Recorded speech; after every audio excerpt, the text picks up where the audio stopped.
Bienvenue sur DMG TV, les histoires mystiques. Tu es nouveau sur la page, n'oublie pas de t'abonner, de laisser un commentaire, de liker et de partager.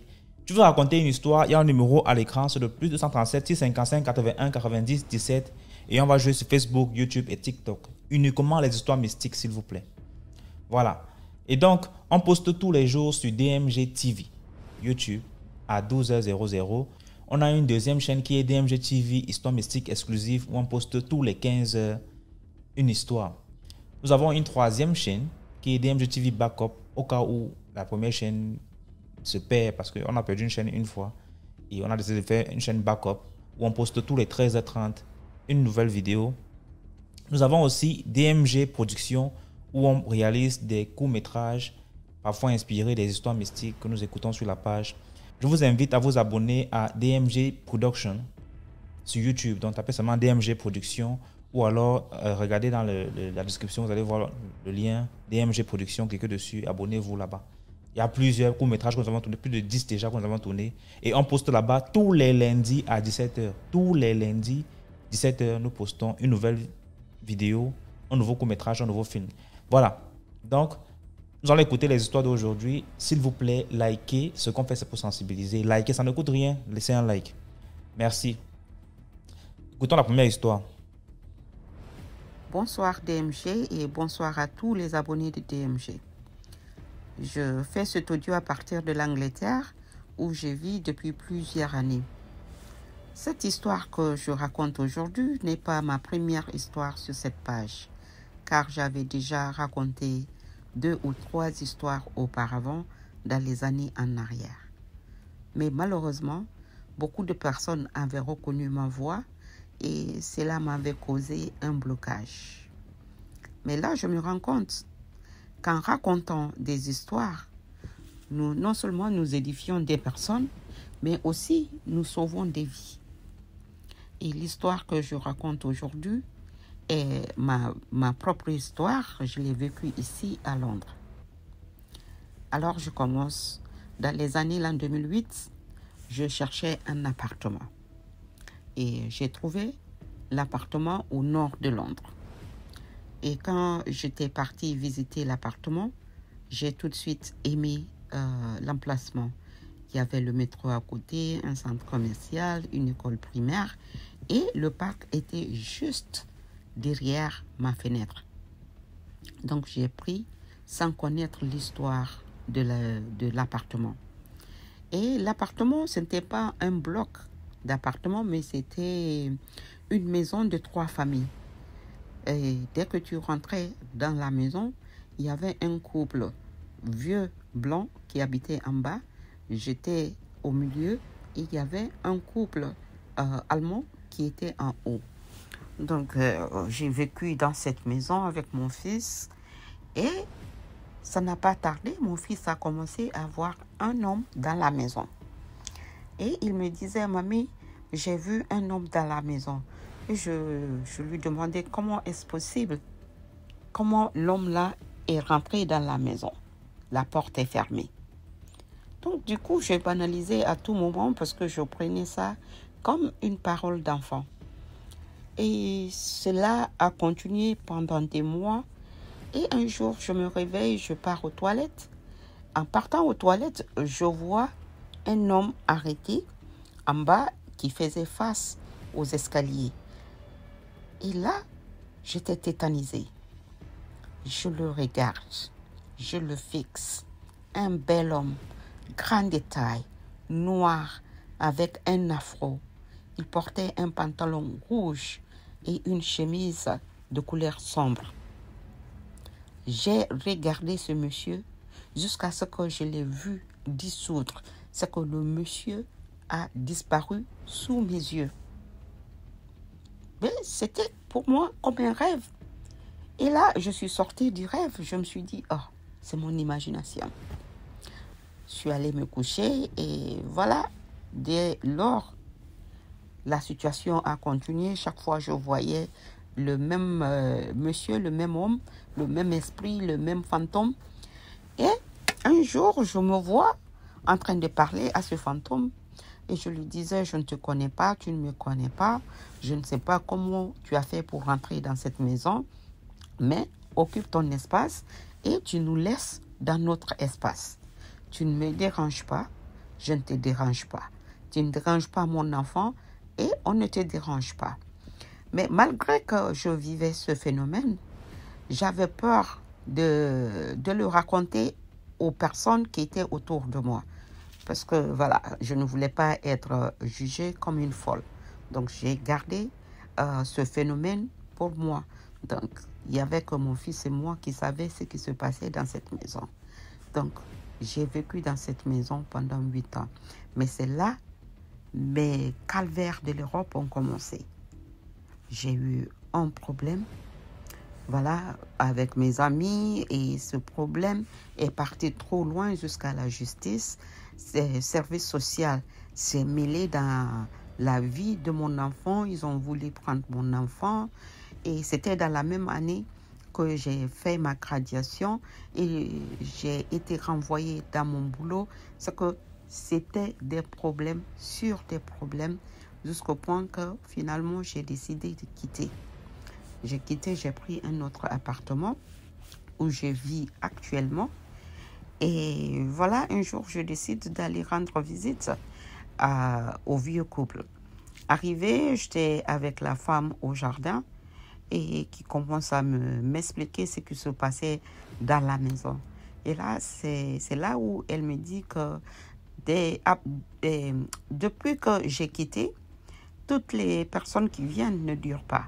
Soit ils font 6 mois, 1 an, et les autres qui sont restés longtemps ont passé 2 ans. Mais personne ne dure dans la maison. Et je lui ai demandé, qu'est-ce qui se passe exactement dans cette maison? C'est là où la vieille me raconte. Elle me dit, tu sais, tu as déménagé en tel mois, telle année. Je dis oui.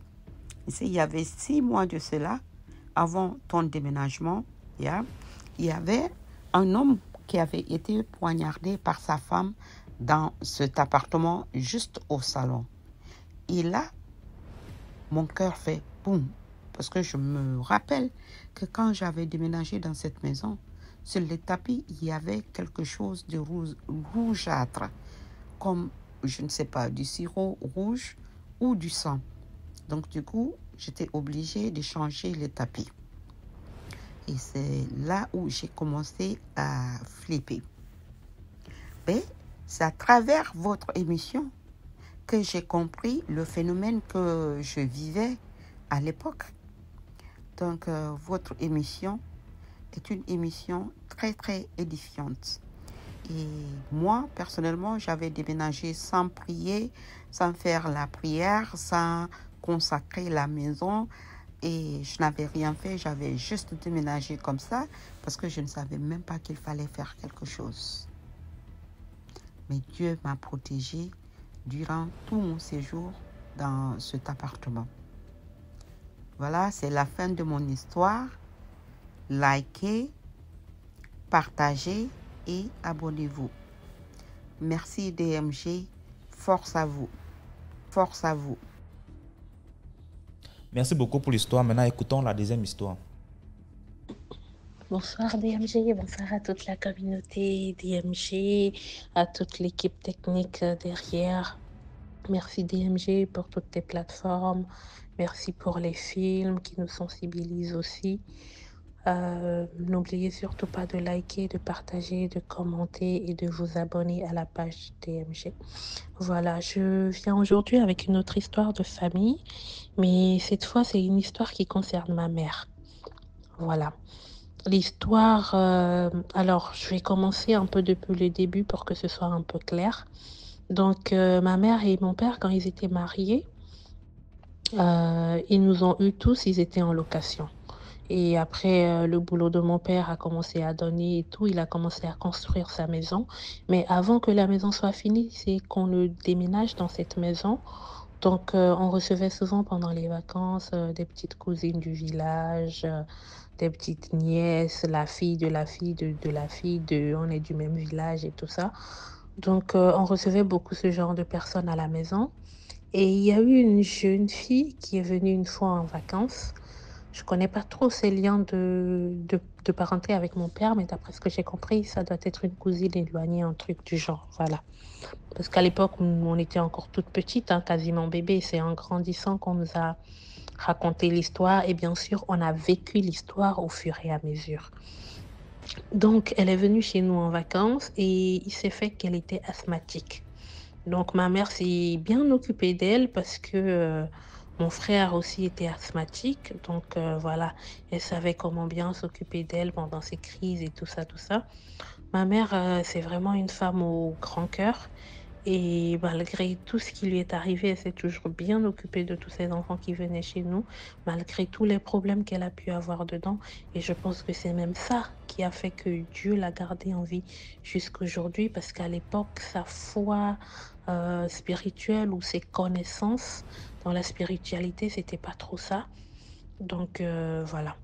Et donc, à la fin des vacances, il fallait qu'ils retournent au village et ma mère s'est dit: «Mais cette petite, ils pourront pas bien s'occuper d'elle au village parce que voilà, ils connaissent pas trop, le côté asthmatique, comment la prendre et tout ça.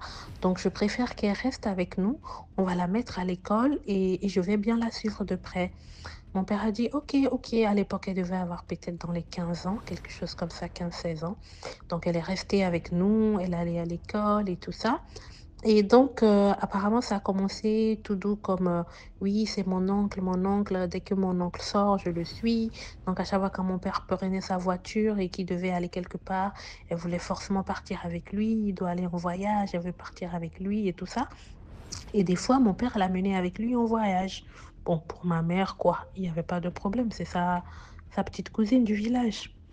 Et dans ça, mon père et la fille, ils ont commencé à avoir des relations ensemble. Ils ont commencé à sortir ensemble. Ça a dû durer un bon moment parce que dans le temps, je pourrais pas situer parce que c'est ma mère et mes frères et sœurs en grandissant qui m'ont bien raconté l'histoire. Donc en tout cas, ils sont sortis comme ça pendant un moment, en se cachant et tout, de ma mère. Ils faisaient leur affaire dehors jusqu'à ce que la fille tombe enceinte. Mon père, maintenant qui part lui louer une maison, il la met là-bas avec son enfant.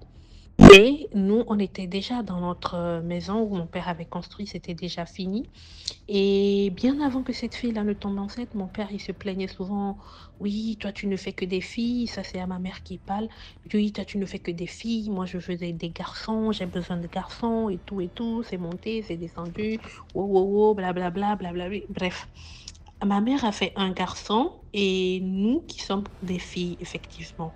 Mais voilà, c'est pas elle qui décide, mais du coup, mon père voulait avoir un garçon, donc il a mis enceinte cette fille. Donc il l'a mise à côté, il lui a loué une maison et voilà, il est parti voir, le papa de la fille au village et tout et tout. Le papa de la fille qui, en passant, est un marabout. Bon, d'autres vont dire un ganga, marabout. Bon, quoi qu'on dise, c'est le même truc, tout dépend de comment la personne l'utilise et lui, il l'utilisait vraiment pour lui à mauvais escient. Donc je vais l'appeler marabout. Donc, le père de la fille est un marabout, donc mon père va le voir, voilà et tout. Donc je ne sais pas ce qu'ils se sont dit là-bas, mais en tout cas, le père a bien encouragé le fait que mon papa prenne sa petite nièce-là comme deuxième femme et qu'elle va lui faire des garçons. Vous connaissez les gens au village, dès que tu as de l'argent et que tu as une maison et tout le monde veut insérer sa fille. Donc, c'était une histoire comme ça. Et donc, la fille, c'est d'où le cauchemar de ma mère va commencer parce que cette fille et son papa vont tout faire pour la chasser de son foyer ou pour la tuer pour pouvoir, pour que la fille en question puisse venir prendre la place. Cette fille-là, disons que je vais l'appeler Annabelle, voilà, comme la poupée maléfique Annabelle, voilà. Je vais l'appeler Annabelle. Donc Annabelle, mon père lui a loué et tout. Les études, ça marchait pas. Donc mon père lui a acheté son bac pour qu'elle puisse avoir le bac. Après l'université, pareil, ça marchait pas. Et la grossesse qu'elle avait, elle a accouché, bah, c'était une fille. Comme quoi, mon père cherchait un garçon, on lui a encore fait une fille. Donc, quand on a fait la fille, mon père a commencé à se plaindre. Oh non, vous m'avez promis que votre fille va me faire un garçon et tout et tout. Voilà, j'ai encore une fille et tout et tout. Le papa a dit non, t'inquiète pas, on va s'occuper de ça. T'inquiète pas, il va te faire de jolis garçons et tout et tout. Et la fille est tombée enceinte pour la deuxième fois. Quand elle est tombée enceinte pour la deuxième fois, elle est venue jusqu'à chez nous à la maison pour menacer ma mère. Elle a dit à ma mère que moi, je vais devenir la femme de la maison et que toi, on va te dégager dehors, toi et tes enfants. Une femme qui s'est occupée de toi, en tout cas. Et donc, elle est venue faire des menaces à ma mère avec ses parents et tout ça, tout ça. Bon, ma mère, quoi? Elle est restée tranquillement dans son coin avec ses enfants. Elle n'a pas bougé, elle n'a rien fait. Voilà. La fille a accouché son deuxième enfant. C'était un garçon. Voilà. Sauf que quand ce garçon-là est né, le bébé est né hermaphrodite. Je ne sais pas si vous... Bon, pour ceux qui ne connaissent pas, c'est les enfants qui naissent avec deux sexes, là. Donc, dès le premier mois de naissance du bébé, on devait l'opérer pour enlever le sexe féminin. On a enlevé le sexe féminin. C'est après que nous, on a appris que c'est parce qu'ils ont demandé cet enfant-là chez des mystiques, parce que l'enfant devait être une fille, mais comme ils ont fait des trucs mystiques, l'enfant est sorti comme ça. Et ils ont enlevé le sexe féminin pour garder le masculin. DMG, dès la naissance de cet enfant-là, les problèmes de mon papa ont commencé. Les problèmes de toute la famille, d'ailleurs, je vais dire, ont commencé. Ces affaires ont commencé à dégringoler parce que déjà, il fallait opérer l'enfant, on l'a opéré. Après, ça allait, après, ça n'allait pas. L'enfant, il avait toujours les yeux rouges. On ne sait pas, c'est un enfant ou c'est un esprit ou c'est... En tout cas, c'était bizarre. L'enfant était tellement bizarre. Et mon papa a fait opérer cet enfant-là et il a dépensé tellement d'argent. Et après ça, ses business ont commencé à tomber, les affaires n'allaient plus. Quand des gens travaillaient pour lui, les gens avaient des accidents bizarres. Rien de chez rien n'allait. Pourtant, il a continué dans cette bêtise-là. La fille est tombée enceinte une troisième fois. Troisième fois, c'est un garçon qui naît encore.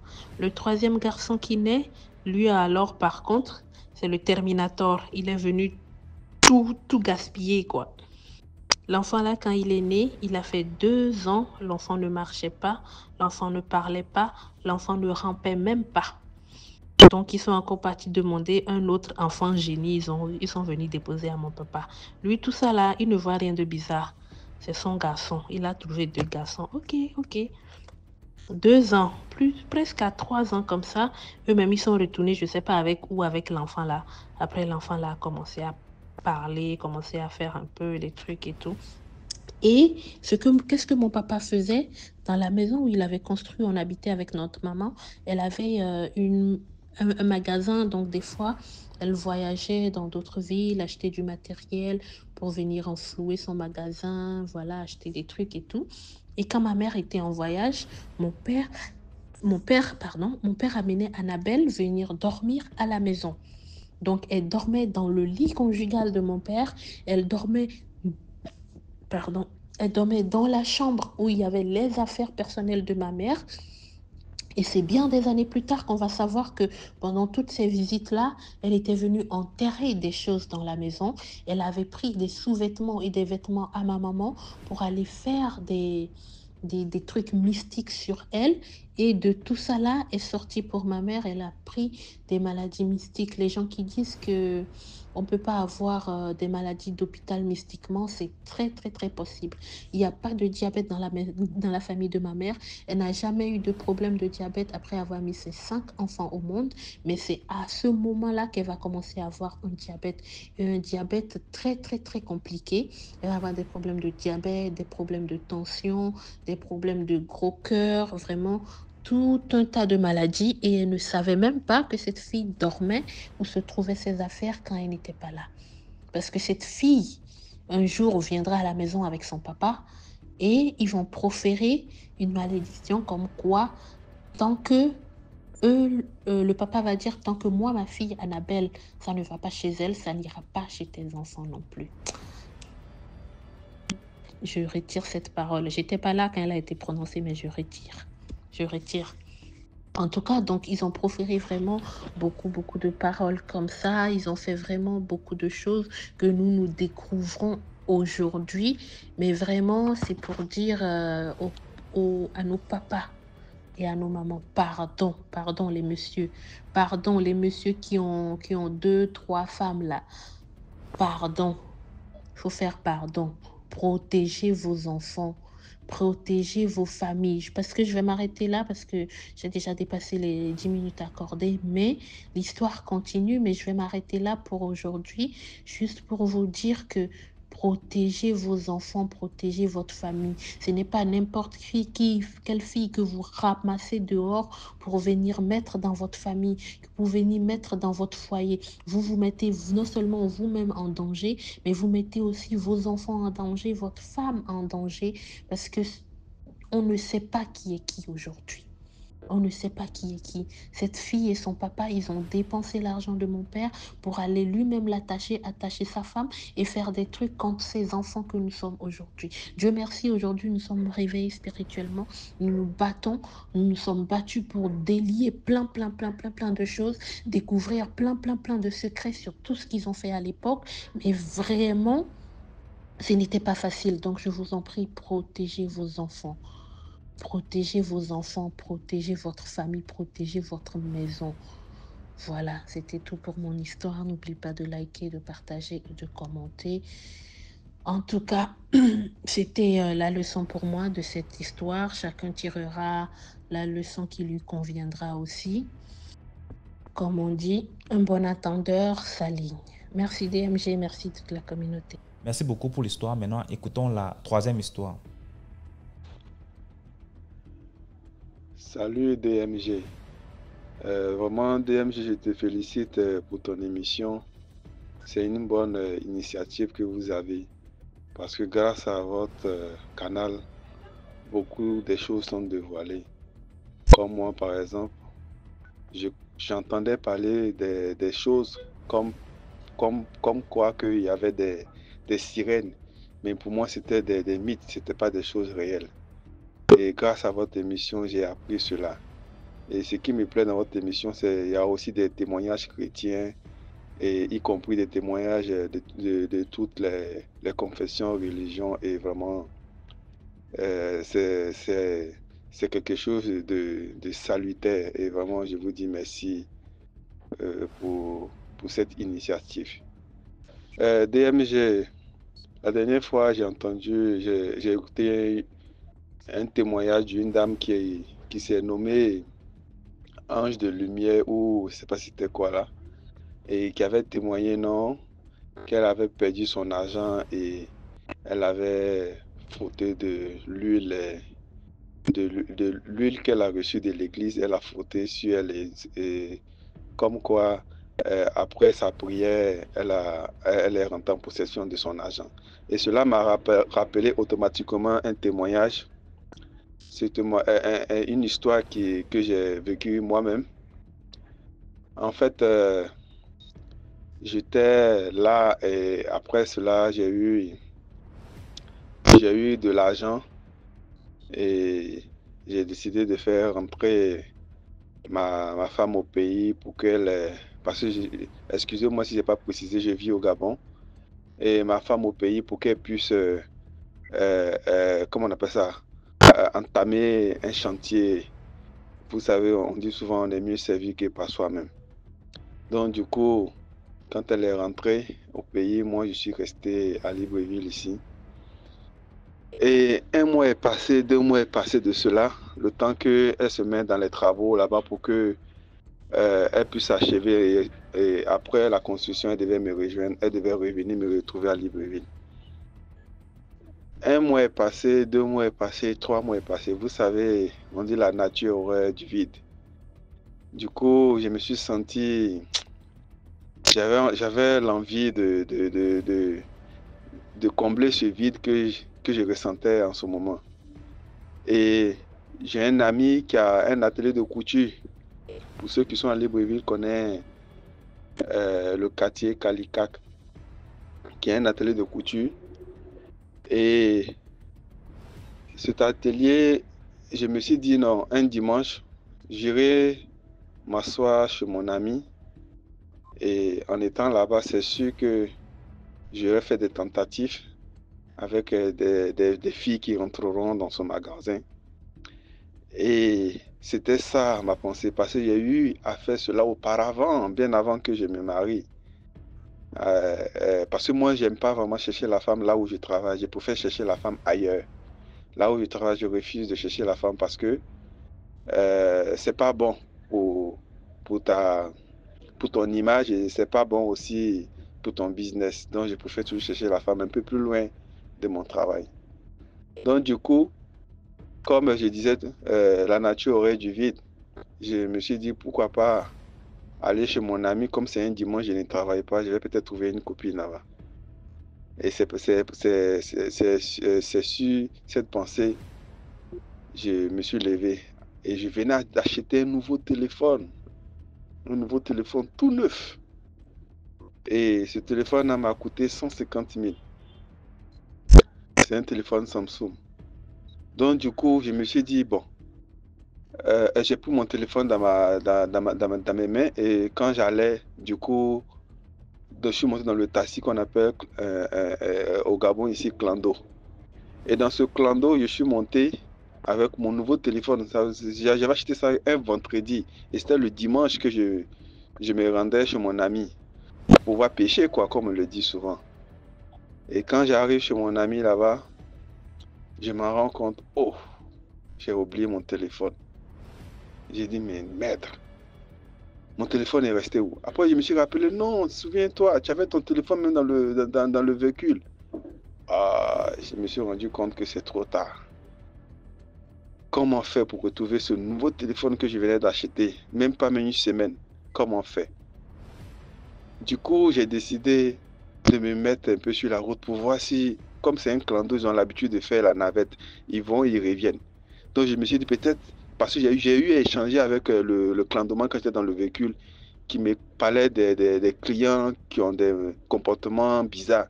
Et du coup, quand on a échangé, j'ai aperçu un peu comment il était un peu brun. Et quand j'étais descendu du véhicule aussi, j'ai aperçu le véhicule. Le véhicule était un peu était un véhicule blanc.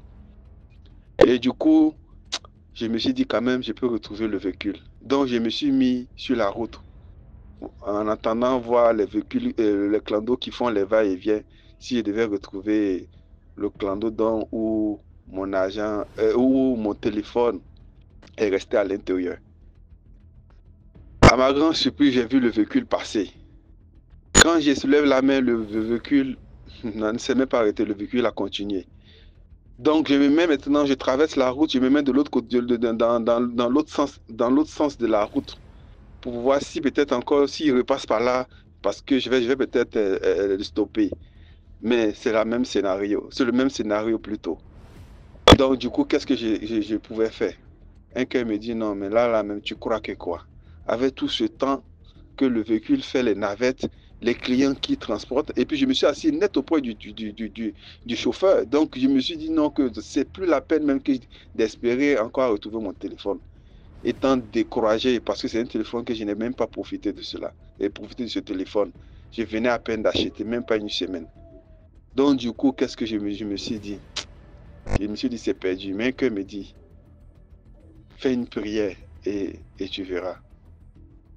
J'ai dit dans mon cœur, j'ai dit Seigneur, si tu permets que je retrouve mon téléphone dans ce véhicule intact, le désordre que j'ai voulu faire en allant pêcher les femmes, parce que je me disais ma femme n'est pas là, donc il faudrait que je trouve une autre femme pour pouvoir combler ce petit vide.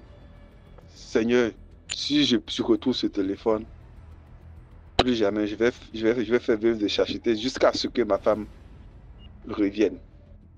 Et c'est ainsi que j'ai prié avec sincérité dans le cœur. Comme la femme l'a dit, parfois notre prière, quand on le fait avec la foi, elle aboutit. Et à l'époque, je n'étais pas vraiment un pratiquant. J'étais juste le chrétien, quand ça lui prend, il se met à prier. Quand ça lui prend, il part à l'église. Mais au fond de moi, j'avais des valeurs chrétiennes plutôt. Donc du coup, j'ai fait cette prière. Me voici maintenant. Je me voici maintenant, je prends le véhicule, un autre véhicule. Je me rends à la gare, là où les clandomans font le tour, là où ils stationnent. À ma grande surprise, je vois encore le véhicule qui revient, qui fait maintenant le tour pour recharger. Dès que je lève la main comme ça, là, il me dit, mais qu'est-ce qu'il y a, qu'est-ce qu'il y a? Quand il stationne, j'ai dit, mon frère, attends d'abord, s'il te plaît. Dès que je me mets à regarder sur le siège comme ça, voici mon téléphone qui est intact. J'ai dit, mon Dieu, voici mon téléphone. Quand j'ai pris le téléphone, il me regarde, il me dit, non, ce téléphone-là, c'est vraiment ton téléphone. Il faut remercier ton Dieu. Parce qu'avec les va-et-vient que j'ai fait, des personnes se sont assises, se sont relevées. Je me souviens, c'était toi qu'on avait parlé, on discutait, je te parlais d'une mauvaise cliente. J'ai dit oui, effectivement. Il me dit non. Tout ce temps que tu étais dans mon taxi, j'ai fait les va-et-vient, le téléphone et personne, tous les clients qui se sont assis, aucun des clients s'est rendu compte qu'il y avait un téléphone qui était là. Non, vraiment, ton téléphone, ce téléphone-là, c'était vraiment pour toi. C'est Dieu qui te l'a donné. J'ai dit dans mon cœur, mon ami, tu ne sais pas ce que j'ai dit, la prière dont j'ai dû faire dans mon cœur. C'est pour cela. Dieu a fait sa part, comme pour dire, maintenant, voici ton téléphone. La vie de débauche que tu veux reprendre là, arrête-moi ça. Et c'est ainsi, j'ai compris que ce que j'allais faire le dimanche là, Dieu était contre cela et moi-même aussi, j'ai eu déjà j'ai eu en conclusion, j'ai compris que à moi aussi de faire ma part. Et c'est ainsi que je ne suis plus allé faire quoi que ce soit, même quand je voyais des filles sur la route, je me maîtrisais de ne plus les draguer jusqu'à ce que après des années, ma femme est revenue pour dire tout simplement que une vraie prière dans le cœur, en un mot, la foi, comme la Bible déclare, par la foi, vous pouvez déplacer les montagnes. Un grain de s'élever, la foi, même si c'est comme un grain de s'élever, cette foi-là, elle est capable de déplacer les montagnes. Donc, bref, c'est sur cela, c'est pour rappeler aux gens que la foi, c'est la clé. C'est la clé, c'est la foi. Même les autres confessions, religions, ils ont l'habitude de dire que non, que notre pensée est une vibration. Et moi, je dis la foi, elle est la clé. Elle est la clé pour obtenir toutes choses. Sur ce, je vous remercie et bonne continuation pour votre émission. J'ai plein d'histoires, mais je reviendrai pour la seconde histoire où je vous raconterai le fusion nocturne. Fusion nocturne veut dire, je ne sais pas comment expliquer, mais en fait, j'ai eu quelque chose sur mon pied qui m'empêchait de pouvoir marcher. Mais je vais vous expliquer ça une prochaine fois. Et j'adore votre émission. Et à force d'écouter les histoires des autres, aujourd'hui, j'ai décidé de vous raconter l'une de mes histoires. Merci beaucoup et bonne continuation. Likez et commentez. Et partagez surtout. Merci beaucoup pour l'histoire. Maintenant, écoutons la 4e histoire. Bonsoir la famille DMG, bonsoir tout le monde. C'est Nadia. Je vais raconter une histoire que ma copine a vécue. Elle s'appelle Corinne, c'est un nom d'emprunt. Donc, elle sortait avec un diplomate et tout feu, tout flamme. Une semaine plus tard, après leur rencontre, ils se retrouvent en train de faire les choses de papa et maman. Mais la différence, c'est que le mec ne voulait pas se protéger. Et il rassure donc Corinne en lui disant « Ah non, tu sais, moi avec mon travail et tout, je suis connue et j'accompagne beaucoup de monde. Donc, je ne peux pas me permettre à vouloir te déranger parce que je sais que forcément, je serai en plein dans l'ombre. Et ça, c'est pas bon pour moi ni pour mon travail. » C'est comme ça qu'elle prend confiance. Elle dit, bon, voyons. Il s'envoie en l'air. Et 3 fois de suite, en fait. Ils ont fait ça 3 fois. Mais la 3e, à la 4e rencontre où ils devaient se voir, Euh, Corinne lui dit, ben, tu sais, j'ai besoin que tu me soutiennes. De temps en temps, tu viens chez moi, tu viens, tu satisfais tes pulsions et tout. Mais en réalité, moi, tu me laisses même pas le temps de mieux te connaître parce que chaque fois que tu arrives chez moi, tu me laisses pas le temps, tu veux tout le temps entrer à moi et tout. Machin. Moi, c'est un peu trop lourd pour moi. Donc, tu vas te calmer ou alors on arrête la relation. Et je précise que, en fait, c'est un peu le genre de manipulateur, les faux joyeux, là. On les appelle les voleurs d'énergie. En d'autres termes, les faux joyeux. En fait, ils se montrent genre trop attentionnés et tout, mais enfin, en fin de compte, il est là pour un but précis. Et généralement, c'est pour, euh, c'est pour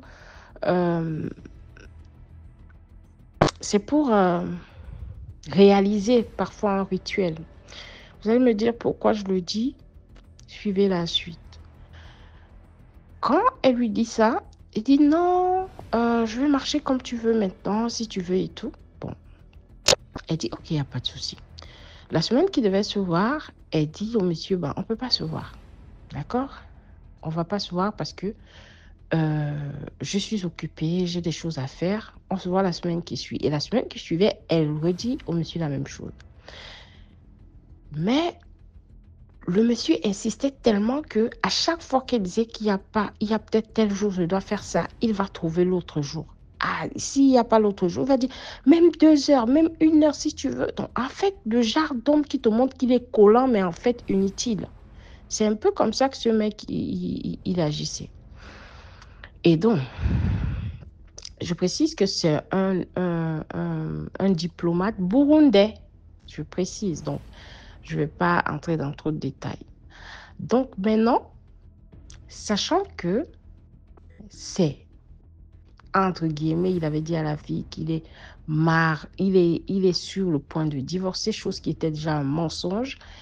Et elle a su ça quand sa femme a appelé ce soir-là pour je ne sais quoi c'est. Et puisque le nom était écrit Mon amour, donc elle a, Corinne a jeté le visage comme si elle n'a rien vu. Et c'est là qu'elle a constaté qu'en fait, elle a affaire à une personne bien trempée qui sait bien jouer son jeu et qui croit qu'elle est stupide. Et le mec, le soir, là, un soir, il vient chez elle, il vient avec une rose et une chaîne. Et cette chaîne, entre guillemets, il dit que c'est une chaîne en or. Corinne, qui connaît l'or massif, elle touche la chaîne et constate qu'en fait, c'est du fake. Elle se pose la question, mais une chaîne en or, il se fout de moi ou quoi? Et pendant ce temps, elle dit, au même instant, elle a pensé à l'histoire, aux histoires, parfois aux films nigérians. Là. Elle avait vu un film où les personnes de loge là offraient des chaînes aux femmes pour voler leurs énergies et parfois le traiter de mouton. En fait, pour faire des rituels. Elle a pris la chaîne, elle a prié dessus, mais discrètement. Elle a prié, elle a dit à Dieu de lui montrer un signe et que si c'est une mauvaise entité qu'il veut lui faire porter, que la chaîne se brise bien avant qu'il la ferme sur son cou. Et je rappelle que le monsieur lui avait fait la remarque pourquoi elle avait mis la perruque. Parce qu'il fallait qu'elle enlève la perruque. Apparemment, son rituel dans sa tête devait marcher avec la tête nue de la fille. Mais comme Dieu sait faire les choses, Corinne avait la perruque ce soir-là. Il a insisté de toutes les manières que Corinne enlève la perruque. Corinne a dit non, je ne peux pas enlever la perruque, je l'ai collée. Et pour l'enlever, ça peut faire 1 semaine, 2 semaines sur ma tête, donc je ne peux pas. C'est ainsi que Corinne prend donc, après l'avoir prié sur la chaîne, Corinne prend la chaîne et redonne au monsieur. Il dit, bon, passe-moi la chaîne au cou pour voir comment c'est sur mon cou, puisqu'il insistait qu'elle regarde la chaîne. Avant même qu'il ne ferme la chaîne s'est coupée en deux. En deux, je vous assure. La chaîne s'est coupée en deux. Dans le cœur de Corinne, elle a dit victoire parce qu'elle s'est dit, ah, Dieu lui a montré un signe. Mais lui, le monsieur, lui, n'a montré aucune inquiétude. Il a juste dit, ah oui, ce sont tes cheveux là, tes faux cheveux là que tu as mis. C'est ça qui fait à ce que ça coupait la chaîne. Mais quand ils ont regardé la chaîne, ils n'ont rien vu, même pas où la chaîne pouvait se couper, parce que c'est le genre de chaîne là, il n'y a pas de nœud qui peut vraiment briser la chaîne en deux. Ah, Corinne a dit, ah, Dieu fait grâce. Elle a seulement dit Dieu merci dans son cœur. C'est ainsi maintenant que dans sa tête, elle ne voulait pas s'aimer la peur pour ne pas montrer au gars qu'elle avait peur. Elle s'est remise à jouer le jeu. Et le gars insistait pour qu'il passe à l'acte. Elle a dit non, on ne peut pas passer à l'acte aujourd'hui. Tu sais, je ne suis pas bien et tout, je n'ai pas envie et tout, machin. C'est ainsi que elle a tourné. Finalement, il s'est fatigué. Il a dit bon, il va rentrer. C'est ainsi que quand il rentre, étant à la porte, le gars lui dit tout ce que je demande, c'est que tu me laisses entrer en toi. La fille lui dit mais entrer en moi comment? Il dit mais parfois, si tu vois qu'on ne peut pas faire l'amour, au moins, tu peux me laisser utiliser ma bouche sur le bas. Corinne a dit, mais non, moi, je n'aime pas ça. Je n'aime pas ça et je ne le fais pas. Peut-être avec le temps, oui, mais il va falloir que tu patientes. Il dit, oui, il n'y a pas de souci, je vais patienter. Mais tu sais, parfois, quand tu ne veux pas, on peut le faire. Comme aujourd'hui, on peut le faire. Elle refuse. Et elle dit le monsieur insistait toujours de mettre sa bouche là-bas. Elle refusait toujours. C'est ainsi qu'il lui dit donc, est-ce que tu m'aimes? Corinne lui a dit à l'instant là que moi, je ne t'aime pas. Et sachant que sa porte était le genre que quand tu claques, quand quelqu'un est dehors, quand tu claques, la personne qui est dehors ne peut pas ouvrir. Donc, elle a profité de dire au gars, devant la porte pour briser le lien que moi je t'aime pas. Donc le but était d'apprendre à se connaître, mais toi tu veux vite faire avancer les choses. Si je te dis que je t'aimais, je t'aime, c'est te mentir. C'est comme ça qu'il dit bon, c'est pas grave, je vais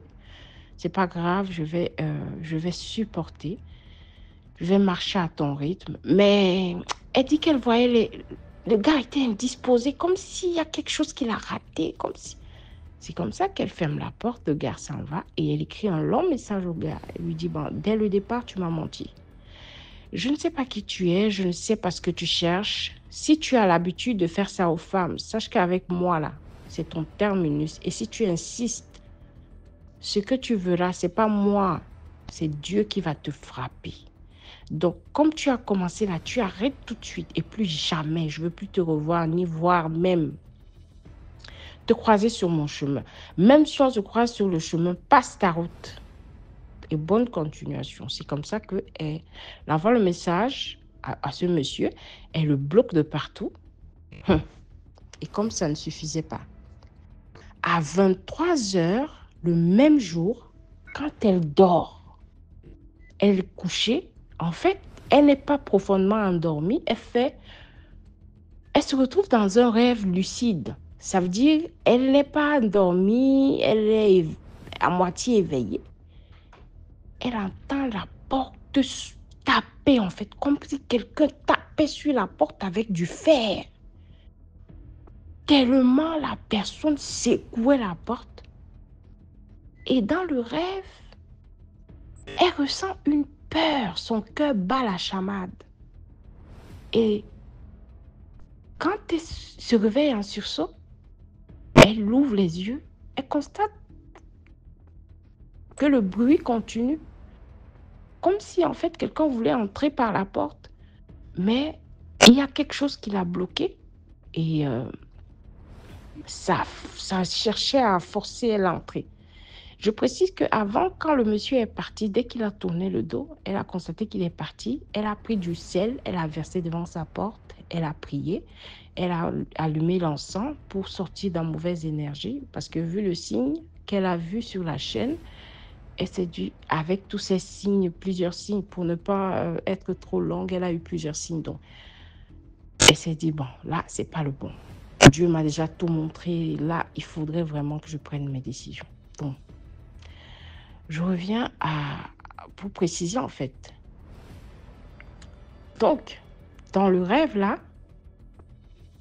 quand elle se réveille, elle constate qu'il y a toujours le bruit fort là.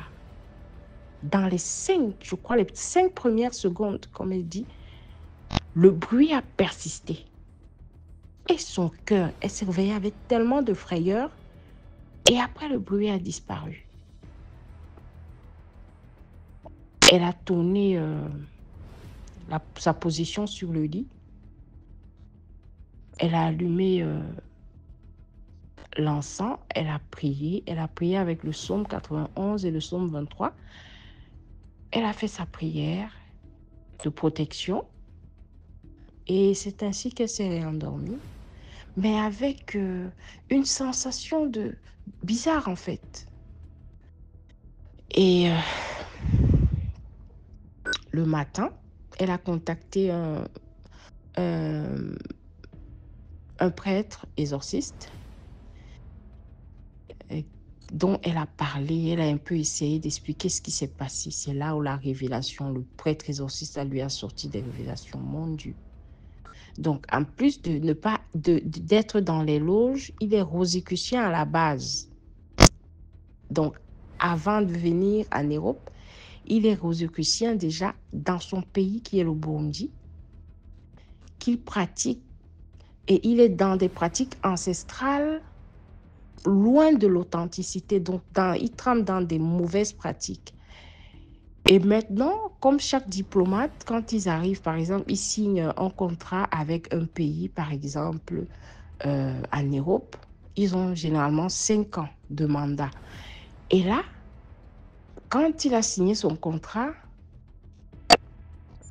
dans le pays auquel il est, ici,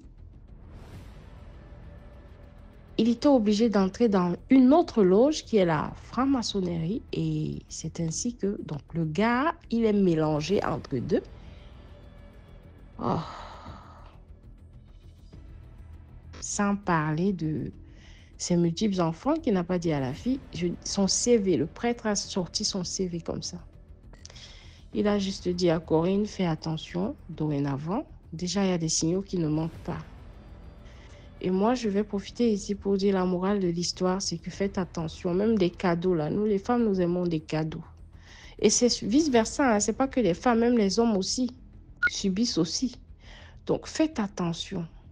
Avant même de connaître une personne ou de quoi que ce soit, il faut chercher à connaître l'identité spirituelle de la personne. Parce qu'à la base, il a dit à ma copine Corinne, moi il a dit quoi? Je suis pentecôtiste. Moi, je pars à l'église chez Kanguka. Je suis baptisée chez Kanguka. Mais, voilà des personnes qui sont chez les Kanguka, qui passent le temps à faire du sale. Du sale.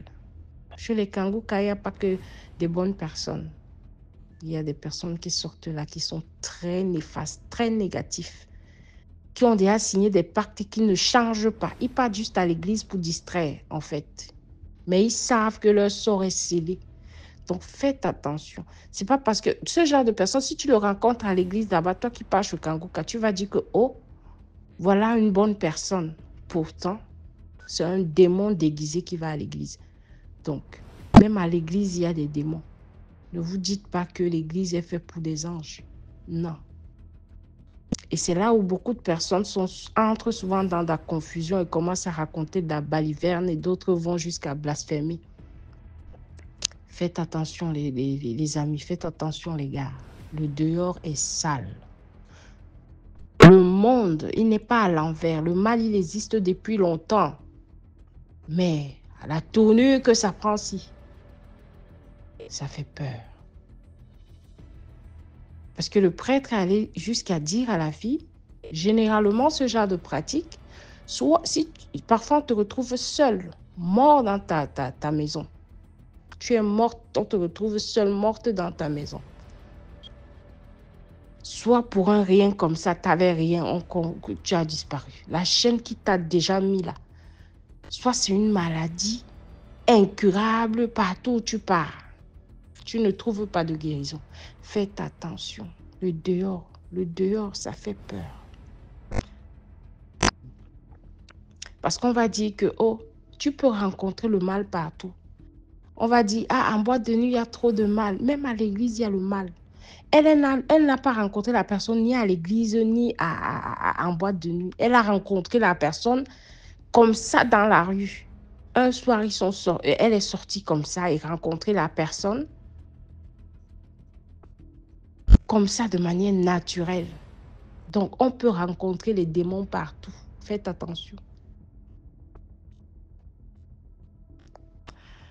Sur ce, j'ai été longue et j'ai pas su comment le contourner. Donc, j'espère que certains en tireront des leçons. Et pour ceux qui ne trouveront pas ça mystique, parce qu'ils attendent toujours qu'on dit que le diable est sorti du mur. Le mystique est plus profond même que parfois certaines choses. Donc, prenez garde à vous. Sur ce, peace and love. Merci beaucoup pour l'histoire. Maintenant, écoutons la 5e histoire. Je salue toute la famille DMG, toute la communauté DMG, toute l'équipe derrière qui nous permet d'avoir les histoires montées, les films, toutes les histoires racontées. Merci beaucoup à tous pour le travail merveilleux que vous faites pour toute la communauté. N'oubliez surtout pas de liker, de commenter et de partager. Je viens avec une autre histoire, toujours sur ma famille. Je vais parler de ma grande sœur, la première née de notre famille. Donc, je vais lui donner un nom d'emprunt, disons Joël. Voilà. On dit souvent dans les familles que les premiers-nés, ce sont eux qui compatissent plus de tout ce qui est sorcellerie et tout ça. Donc, ma sœur aînée, Joël, le nom que je vais lui donner par emprunt. Elle était la première née, voilà, nous étions les derniers nés, mais entre-temps, il y a eu d'autres enfants. Et quand on grandissait, on était tous ensemble, on habitait en famille dans la maison avec d'autres cousins, cousines, comme je disais dans une histoire précédente. Et elle a commencé à tomber malade. Mais avant qu'elle ne tombe malade, j'ai la petite sœur à ma mère, avec qui nous sommes très proches, qui habite dans une autre ville. Mais nous sommes très proches, on passe souvent les vacances chez elle, ses enfants viennent souvent chez nous et tout ça. Et elle, dans la famille, c'est celle qui fait plus de songes, de rêves prémonitoires et tout ça. Je fais une parenthèse pour dire que effectivement, c'est très important de prendre ses rêves au sérieux. Ses rêves, ses songes, c'est vraiment important de se poser dessus et de réfléchir à quelle signification ils peuvent avoir et surtout de ne pas rester les bras ballants à ce que la chose arrive, quoi. Donc, cette tante-là, qui est la petite sœur à ma mère, fait un rêve où ma grande sœur en question, Joël, était morte. Elle est morte, on l'avait déjà dressée dans son cercueil et tout ce qui va avec, en train de la préparer pour aller la mettre sous terre et tout ça.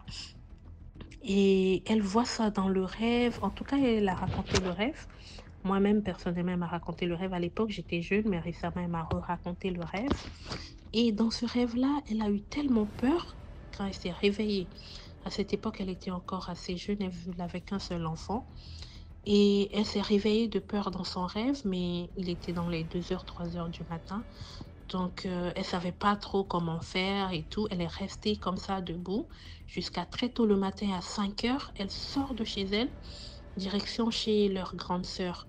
Parce qu'elles ont leur grande sœur, il y a ma mère et il y a celle qui la suit qui est plus jeune. Donc, elle va chez la grande sœur puisqu'elles habitent dans la même ville et elle lui explique son rêve. La grande sœur lui a dit, ok, ne reste pas dessus. Prends directement une voiture, va trouver ta sœur qui est ma maman et tu lui racontes ton rêve. Donc, elle prend la voiture et se déplace. Elle vient voir ma mère, elle lui raconte le rêve. Et malheureusement, à l'époque, on n'était pas assez éveillés spirituellement. Quand je dis éveillés spirituellement, nous sommes chrétiens, bien sûr, nous prions et tout. Mais à l'époque, on priait, mais ce n'était pas trop ça. Et aujourd'hui, de ce que moi j'ai compris, il faut prier, mais aussi il faut surtout pas oublier nos traditions africaines parce que ça se marie ensemble. Même dans la religion, tu retrouves certains trucs de la tradition africaine. Et malheureusement, à cette époque-là, on n'était pas assez éveillés dans tout ça. Donc, bon, voilà, elles ont fait une prière tout ensemble, chacune de son côté fait une prière et tout. Voilà, c'est passé. Et quelques mois après, ma grande sœur a commencé à être très malade. Elle avait des migraines pas possibles, des migraines vraiment atroces. Et quand elle avait ces migraines-là, elle disait qu'elle avait l'impression que quelqu'un avec une hache était en train d'essayer de fendre sa tête en deux. Et c'était vraiment atroce. Comme nous, on habitait dans une autre ville, on n'était pas à la capitale. Donc, ma mère l'a amenée à la capitale, faire des analyses, faire des soins et tout. Mais le truc qui était étrange, c'est que une fois qu'elle sortait de notre ville pour se rendre à la capitale, les migraines se calmaient. Dès qu'elle revenait dans la ville et rentrait dans la maison, les problèmes recommençaient. Et c'était ainsi, les va-et-vient, les va-et-vient. Finalement, mes parents ont décidé de la laisser à la capitale, chez la grande sœur à ma mère, pour qu'elle continue ses études là-bas. Elle était au lycée. Elle continue ses études là-bas pour éviter cela. Au lieu de trouver une solution profonde, malheureusement, c'est cette solution-là qu'ils ont trouvée sur le coup. Et elle est restée là-bas pendant des années et des années et des années. Elle venait seulement nous voir pendant les vacances. Et avec le temps, on allait à l'église et tout. Et pendant toute une année, elle est revenue chez nous. Parce qu'elle est revenue pendant des vacances, ça allait, elle n'avait plus de migraine. Donc elle est revenue toute une année rester à la maison. Et à la fin d'année, pendant le nouvel an, vous savez, quand on va à l'église et tout ça, tout le monde fait des témoignages et tout. Donc on était à l'église, pardon, on était parti à l'église en fin d'année. Et elle a voulu faire son témoignage pour remercier le Seigneur de l'avoir débarrassé, voilà, de ces maux de tête atroces et tout ça, tout ça. Elle a fait son témoignage, tout le monde était content et tout. On rentre à la maison, les maux de tête reprennent. Et quand c'est comme ça, on essaye tout, il n'y a rien qui marche. On lui attache la tête. Le seul truc qui la soulage un peu, elle demande qu'on lui attache sa tête très fort parce qu'elle a l'impression qu'on veut couper sa tête en deux. Et ça, après ça, elle a dû retourner encore sur la capitale. Et après, bon, elle n'est plus retournée dans la maison familiale, elle a grandi, elle a fait l'université, elle a fait sa vie, elle a fait ses enfants et tout. Mais voilà, c'est une histoire qui s'est passée comme ça.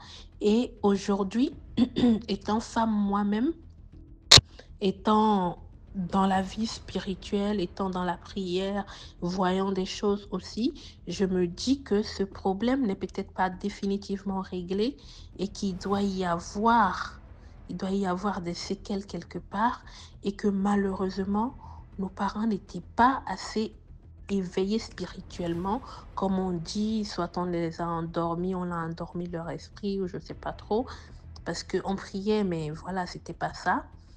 Et je pense que si nos parents étaient plus éveillés à cette époque, il y a plein de choses qu'ils auraient pu éviter, autant à eux-mêmes et à leurs enfants. Ne serait-ce que dans le fait de prononcer des paroles de bénédiction, dans le fait d'annuler des paroles de malédiction et des paroles qui peuvent sembler banales, mais de malédiction, de faire, je sais pas, des purifications de la maison, vu tout le monde qui passait dans cette maison-là. Voilà, ça aurait été des trucs qui auraient été bien pour leurs enfants et pour l'entourage. Donc, ce que je voudrais tirer comme leçon aujourd'hui, c'est que ce soit les jeunes, que ce soit les parents, que ce soit les grands-parents. C'est aujourd'hui que ça s'apprend pour les jeunes, pour les parents qui sont déjà en train de vivre. Il y a des parents qui sont éveillés et que quand tu veux toucher à leurs enfants, immédiatement ils se lèvent. Il y a des parents aussi où voilà, l'ennemi s'est déjà assis sur leurs esprits pour que voilà, ils ne prennent pas la situation plus au sérieux que ça. Je ne sais pas, c'est possible.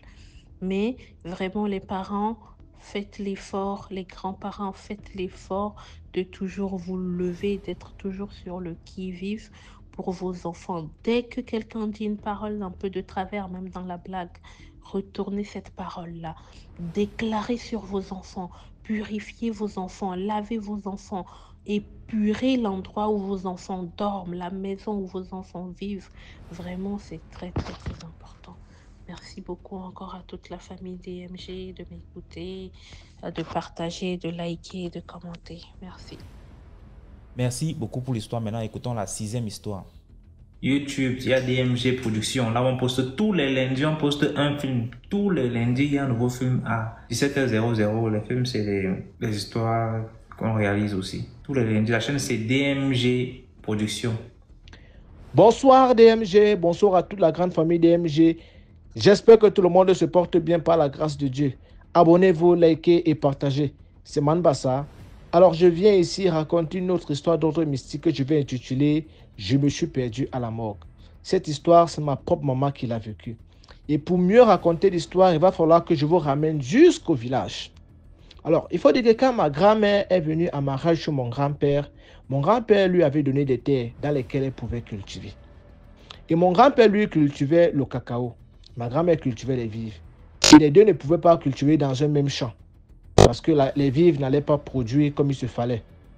Alors, il avait donné des terres pour qu'elle puisse cultiver ses vives. Et il faut dire qu'elle avait la chance que la plupart des terres que mon grand-père lui avait données étaient toujours non loin du village et non loin des cours d'eau. Alors, les femmes du village étaient très fâchées. Parce que non seulement elles aimaient mon grand-père, il faut dire que mon grand-père c'était un bel homme, c'était un chaud gars. Ayant fait un peu des études, il s'exprimait très bien en français. Alors, les femmes l'aimaient beaucoup. D'ailleurs, il le disait lui-même.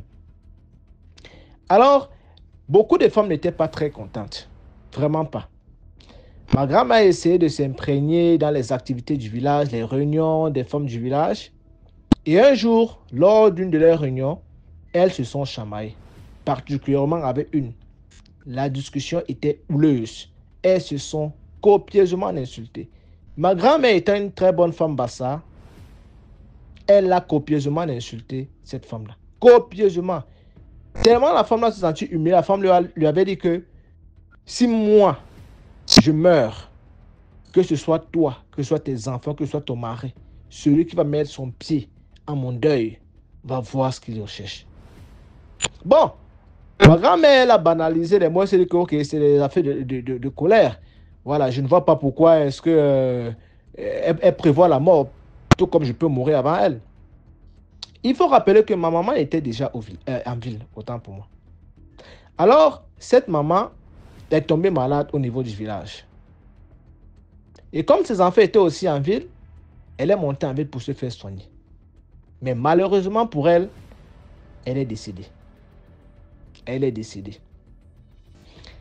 Donc, comme ma maman, elle ne voulait pas voyager pour le village, elle s'était dit qu'elle va assister à la levée de corps ici, à Douala, et puis après rentrer à la maison. Le corps allait voyager pour le village. C'est là-bas que toutes les cérémonies allaient se passer. Voilà donc, la levée de corps était prévue pour 10 heures. Et ma mère n'était pas au courant que ma grand-mère s'était chamaillée avec cette femme et que cette femme avait dit que le jour de sa mort, que personne, les enfants de ma grand-mère, y compris son mari, ne viennent à ses obsèques. Voilà ma maman, la levée de corps était prévue pour 10 heures. 8 heures, elle commence à s'habiller. 9 heures, elle est en route. Elle arrive à l'hôpital de district de Lokbaba. Pour ceux qui connaissent, c'est à Douala 3e. Elle arrive à la morgue. Tout le monde connaît la morgue de Lokbaba. Elle arrive là-bas. Mais ma mère dit que je voyais tout le monde, sauf les gens qui sont venus à la levée du corps de la maman là. Elle dit que tu sais que les levées du corps, il y a plusieurs personnes qu'on peut lever en une journée. Donc, elle avait vu les gens à la morgue, mais elle n'avait vu personne qu'elle connaissait. Personne qu'elle connaissait. Elle regarde l'heure, il est 10 heures. Elle ne voit personne qu'elle peut remarquer. Mais ça c'est quoi? Mais ça c'est quoi? Pourtant, nous qui sommes ici en ville, on a notre petite communauté là, on se voit souvent dans nos réunions là en ville. Donc, ces réunions-là existent depuis. Donc, ils se connaissaient. Ils ont grandi ensemble au village. Ils se connaissaient parfaitement. Il n'y avait aucune raison de ne pas remarquer quelqu'un si elle le voyait. Mais à sa grande surprise, elle ne remarquait personne. 10 heures arrivent. Rien. Elle a le programme en main. Elle relit encore le programme. Je vois lever du corps. 10 heures. Mais je ne vois personne. Qu'est-ce qui se passe? 10h30, rien. 11h, rien. Midi arrivé, elle prend sa route pour rentrer. Qu'est-ce qui s'est passé? Et tu sais, dans ce genre de choses, tu es un peu comme si tu es hypnotisé. Tu ne penses même pas appeler. Rien. Quand elle est en train de rentrer, son téléphone sonne. C'est une de ces jeunes soeurs qui l'appelle, qui dit, Asita, il est même il est dans la morgue, elle dit que Asita, tu es où? Si tu as vu ma tante, tu es où? Ma mère dit que mais moi je suis à la morgue, je suis en train de rentrer, vous êtes où? La femme l'a dit que mais nous on était à la morgue, on est là depuis, c'est 9h. Ma mère dit que mais moi je suis arrivé aussi à 9h, moi je n'ai vu personne. La femme, sa jeune soeur aussi dit que mais nous on est là depuis, on a levé le corps à 10h, à 10h30, on est parti. Ma mère dit que mais moi je suis là depuis, je suis même resté là jusqu'à 12h moins. Je n'ai vu personne. Mais finalement, je ne comprends pas ce qui s'est passé. C'est ma mère qui est devenue invisible aux yeux des gens là, ou alors ce sont les gens là qui sont devenus invisibles aux yeux de ma mère. Jusqu'ici, on ne comprend pas ce qui s'est passé. Ma mère est rentrée. Trouvant ça très bizarre, très bizarre, elle a appelé sa mère pour expliquer ce qui s'est passé. Que voilà ce que j'ai vécu quand elle était à la mort. C'est là que ma grand-mère se rappelle des mots que cette femme lui avait lancés, que si je décède, que ni toi, ni tes enfants, ni ton mari ne viennent à mes obsèques. Et c'est là qu'elle racontait l'histoire à ma mère. C'est parce qu'elle ne voulait pas que tu assistes à tes obsèques. C'est pour ça qu'elle t'a rendu invisible aux yeux des gens. Et exactement, ma mère était invisible. Parce qu'elle était à la morgue, où on levait les corps, là où il y avait la tombe déjà. Mais elle n'a vu personne qui a remarqué. Elle a vu tout le monde sauf quelqu'un qui a remarqué. Et ces gens qui étaient aussi à la morgue ne la voyaient pas. Donc, c'était comme si elle était renfermée dans une bulle. Et c'est quand ils sont partis qu'elle a pu retrouver la conscience. Donc, ça a même aussi permis à ma grand-mère de ne pas s'hasarder à aller au deuil. Ni ceux qui étaient au village, ni son mari qui était mon grand-père. Personne n'est allé au deuil. Donc, la petite moralité de cette histoire, c'est pour dire aux gens que vraiment apprenez à respecter les paroles des gens lorsqu'ils sont encore en vie. Parce que quand il est même mort, là, il est encore plus puissant. Il est plus puissant. Donc, si tu as fait du mal à quelqu'un, vraiment, si tu lances des paroles bizarres quand il est encore en vie, le lendemain, dis que mon frère, vraiment, l'affaire que tu m'as dit là hier, c'est pas bon. On est des humains. Tu comprends, non? Je reconnais que j'ai mal fait. Vraiment, excuse-moi. Hein? On est des hommes. Nous tous, on peut faire des erreurs. Mais si tu sais que tu n'as pas demandé pardon, rassure-toi que tu vas respecter les interdictions qu'il t'a données. Au risque de mettre ta vie en danger. Parce que quelque chose de grave aurait pu arriver à ma mère là-bas. C'est qu'on allait être orphelin aujourd'hui. À cause de quoi? C'était ma petite histoire. Merci et bonne soirée à tout le monde. Voilà, c'est tout pour aujourd'hui. J'espère que vous avez aimé la vidéo d'aujourd'hui. Surtout, laissez un like, commentez, partagez. C'est pour sauver des vies. Si toi-même tu as une histoire à raconter, envoie ton histoire au numéro à l'écran sur le +237 655 81 90 17. Et on va jouer sur Facebook, YouTube et TikTok. Les directs, c'est les mercredis et vendredis sur TikTok, DMG TV. Donc, ciao, on se prend bientôt pour une nouvelle vidéo. Abonnez-vous à DMG Productions, s'il vous plaît. Et laissez vos impressions en commentaire. Orientez-nous. Si vous avez des histoires que vous aimeriez que nous réalisons, mettez ça en commentaire et puis on va réaliser. D'accord, merci.